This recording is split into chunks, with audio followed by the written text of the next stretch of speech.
In 1994, researchers studying the Ache people of Paraguay recorded something they hadn't expected.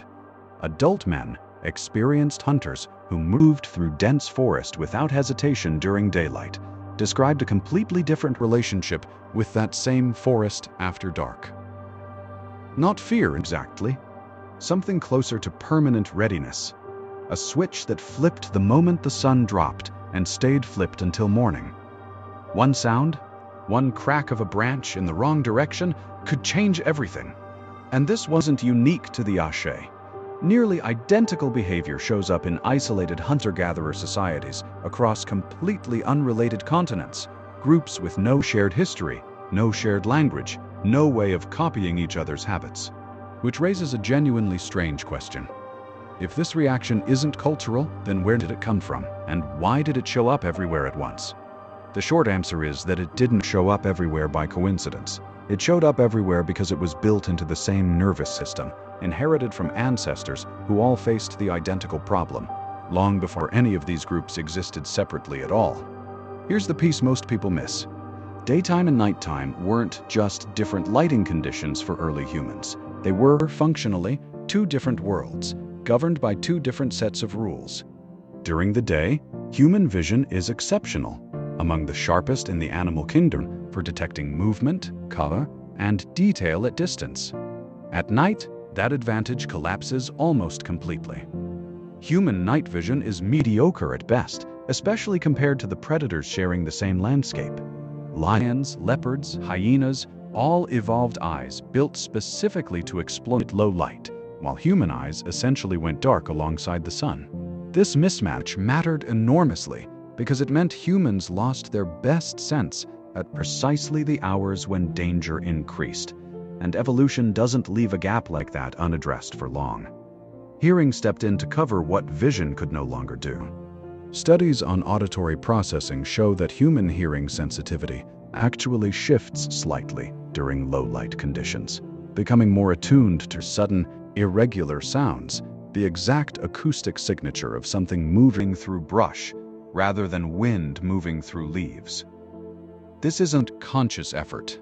It's automatic recalibration, the auditory system essentially promoting itself to primary threat detector the moment vision steps down, which explains something almost everyone has experienced without ever questioning it. Sounds that would barely register during the day, a distant creak, a rustle, a single knock, suddenly demand full attention once the lights go out. Nothing about the sound changed. What changed is which sense your brain was leaning on to keep you alive.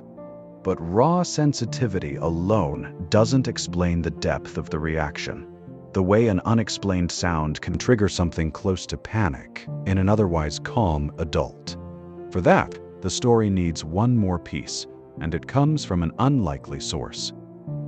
Infants. Researchers studying infant distress responses have found that human babies show heightened startle reactions to sudden sounds specifically in darkness, even before they've had enough life experience to learn that darkness is dangerous, that timing matters. It suggests the response isn't taught. It's present from the very beginning, wired in before culture, before stories, before a single lesson from a parent about what lurks outside.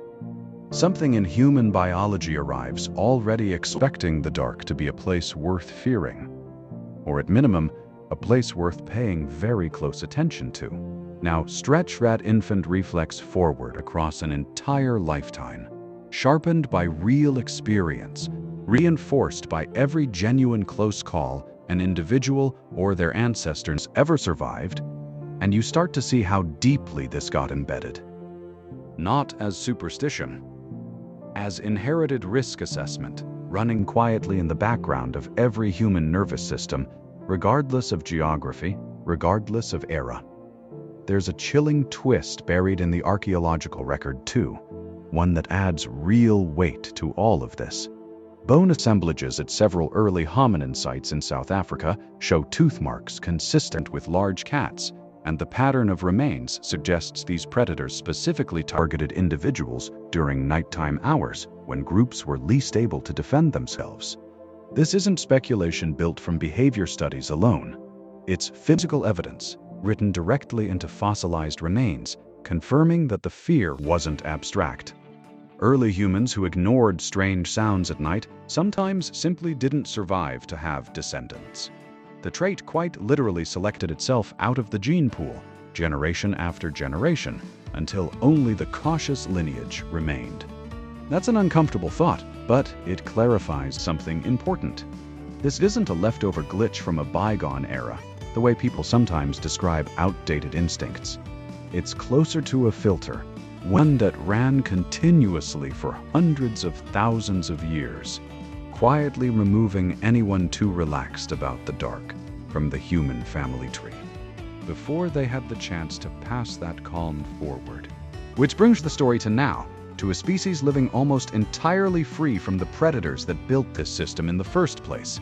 Locks, walls, streetlights, entire cities designed around eliminating the exact dangers this response evolved to detect.